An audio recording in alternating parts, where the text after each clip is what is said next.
Welcome to Fast Effect Double Speed Magic the Gathering. Here we've got Heather on Turbo Depths versus Chris on Entombsday. That's a Tin Fin style deck that can audible into a Doomsday Plan B to avoid graveyard hate. And we've got an Inquisition of Kozilek seeing a lot of spice here. I wouldn't be surprised if Entomb is taken. The main task at hand when you're playing against Reanimator decks is keeping those graveyards as non-threatening as possible. Even if you do, for example, get rid of the Shallow Grave or Reanimate from their hand, they can always top deck one later once that critical graveyard condition is met. Preordain from Chris will dig.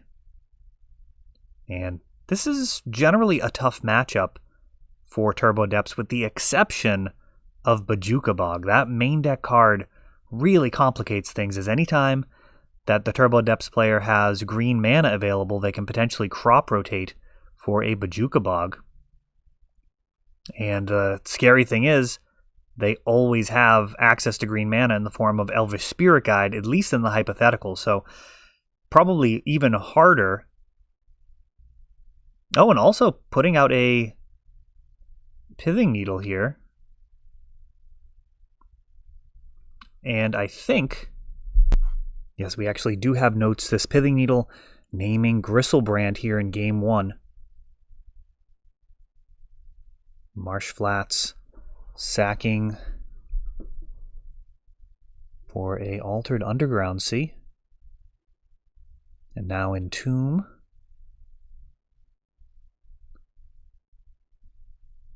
For Emrakul. Yikes. Goro's Vengeance in response to the Emrakul Shuffle trigger. And this is a heck of an answer.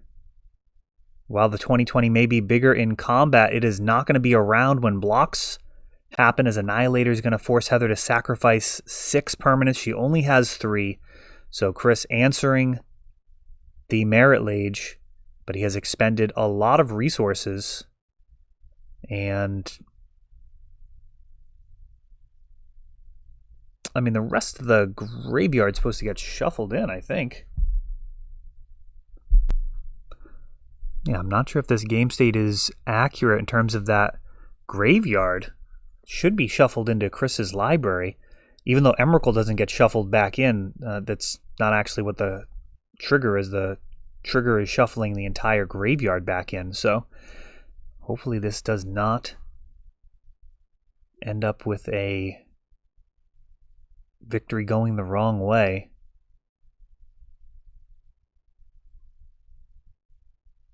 Elvish Spirit Guide getting an Elvish Reclaimer out.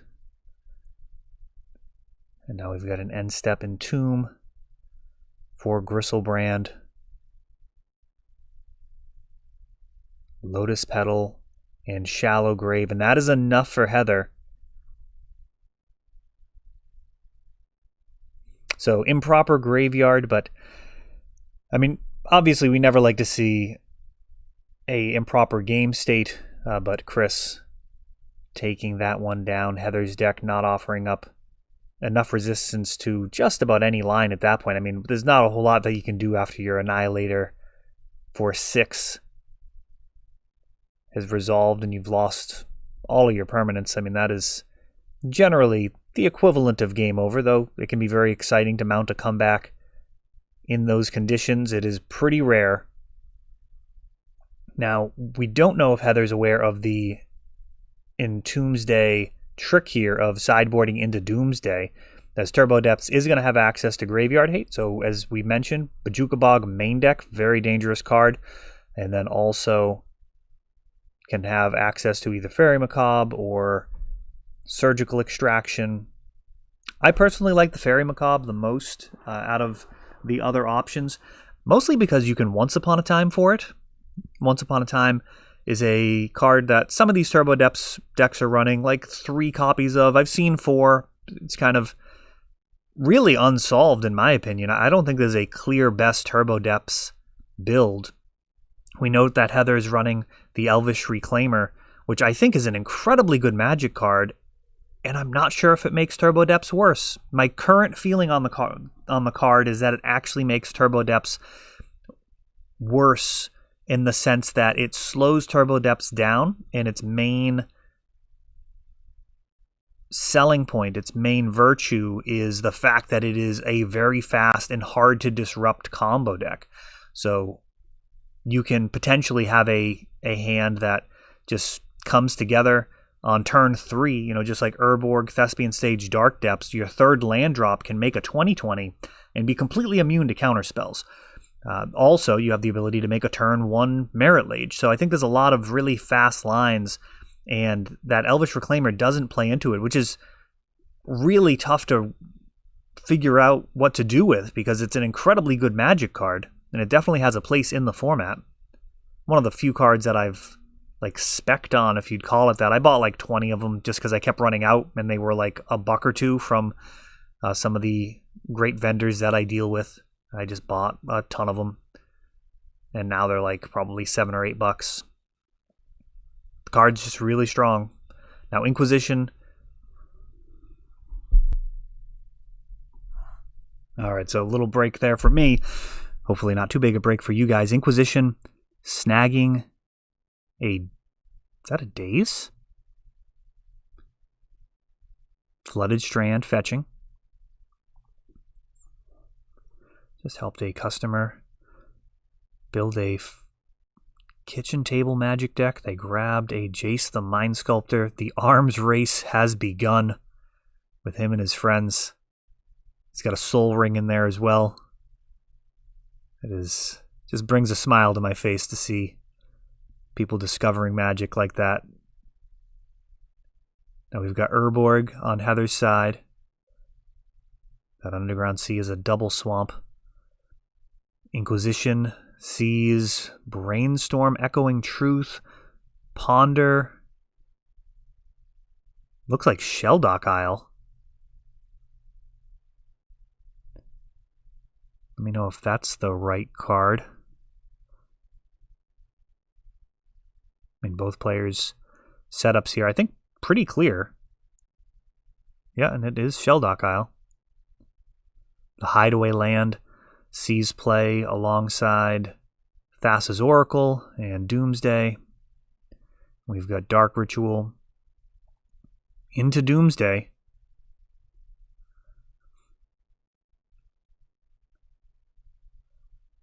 Heather considering her options. Doomsday has not resolved, so technically this should be on the stack right now. Would make a slight difference in terms of a Bajuka Bog or something, but that's not slated to be used at this stage. Doomsday looking to sidestep the graveyard weakness altogether.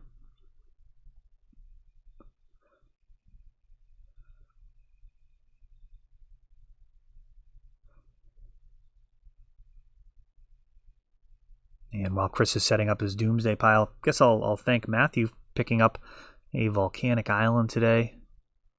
Fan of the channel, reached out, asked to see our inventory, sent him some pictures, and he found one that he liked. That along with some mono red cards. Let's see, it was Chain Lightning, Dreadhorde Arcanist, and Monastery Swiftspear. And Fiery Islet. So, some good stuff. Blue-red. Perhaps porting Burn into Blue-red Delver. I do like that progression.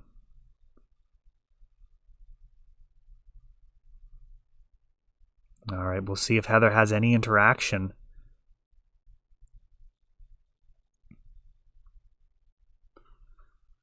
What is she going to be able to do?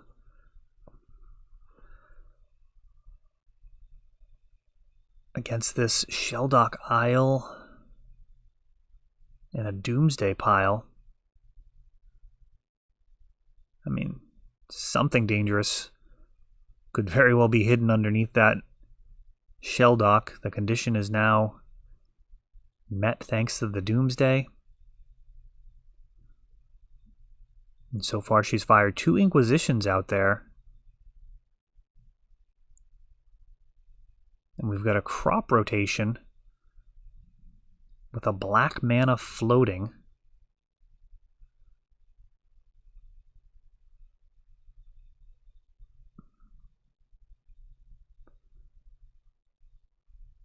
Ghost Quarter hitting the Shelldock Isle. Oh, and this could be a problem. Urborg comes down, and Pithing Needle with the black mana. I think she said that was like Edge of... Let me make sure I get this right.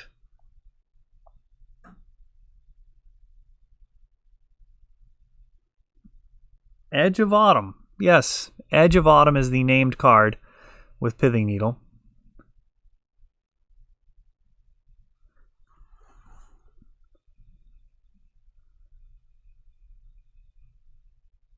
Lion's Eye Diamond.